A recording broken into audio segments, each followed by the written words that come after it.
Sir ఒక్క నిమిషం, పవన్ కళ్యాణ్ గారి మీద మీ అభిప్రాయం అంటే? ఆయన ఇష్టం. సో ఇంత మీరు చెప్పిన మాట మీద నిలబడ. ఆయన కాసేపు సనాతన ధర్మం అంటాడు, కాసేపు ఇది అట్లా ఉండకూడదు కదా. ఓకే, ఇప్పుడు అన్ని మతాలు కలిసి ఉండ రాష్ట్రం మంది, అందరం సమానంగా చూడాలి. మోడీ గారి గురించి ఆయన గురించి కుర్రాళ్ళని కొట్టింది ఢిల్లీలో ఎంత జరిగింది, దానికి లేనిది దీని గురించి నాకు గుండెకి తరుక్కుపోయింది, నాకు 7 కళ్ళంట నీళ్ళు వచ్చినాయి, ఇవన్నీ చాలా వేస్ట్.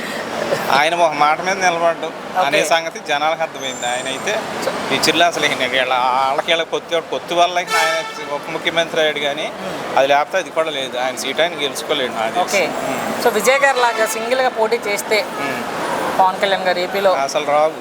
ఆయన సీట్ ఆయన అప్పుడు 2 సార్లు స్టార్టింగ్లో 2 సార్లు పోటీ చేసి 2 చోట్ల ఓడిపోయాడు. కానీ ఆయన వర్గం బలంగా కోరుకుంటుంది. ఇప్పుడు ఆయన వర్గం ఓట్లు ఏదైతే బలంగా కోరుకుంటుంది. ఆయన ఒక నియోజకవర్గం పోటీ చేస్తారు సార్, అన్ని వర్గాలు ఉంటారు కదా, ఖచ్చితంగా ఉంటారు. ఆ వర్గం మెజారిటీ ఉండే వాళ్ళు కూడా వాళ్ళు కూడా చాలా మంది ఈయన మా కమ్యూనిటీకి ఏం చేయలేదన్న ఒక అభిప్రాయం బాగుంది. మరి రాజకీయంగా అసలు ఆయన మీద మీ అభిప్రాయం ఏంటి? ఆయన రాజకీయాలు సెట్ అవుతారు అనుకుంటున్నారా? పవన్ గారు సినిమాలకు బెటర్ వెళ్ళిపోవడం బెటరా తిరిగి?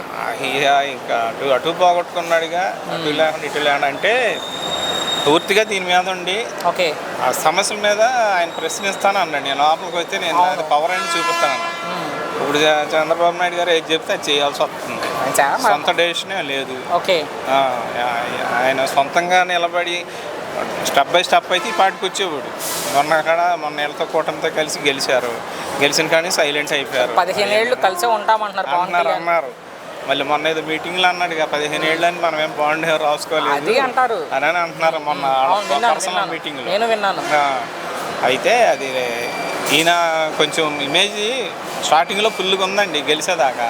ఓకే, ఈ మతాలు రెచ్చగొడతాం, సనాతన ధర్మాన్ని భుజాన్ని వేసుకుంటాం, అది చాలా బ్యాడ్. సనాతన ధర్మం కాదు, అందరూ ఉన్నారు, ముస్లిమ్స్ ఉన్నారు, క్రిస్టియన్స్ ఉన్నారు, అందరూ నా ప్రజలే.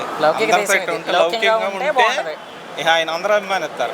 ఇప్పుడు 2 వర్గాలు దూరం అయిపోయినట్టే.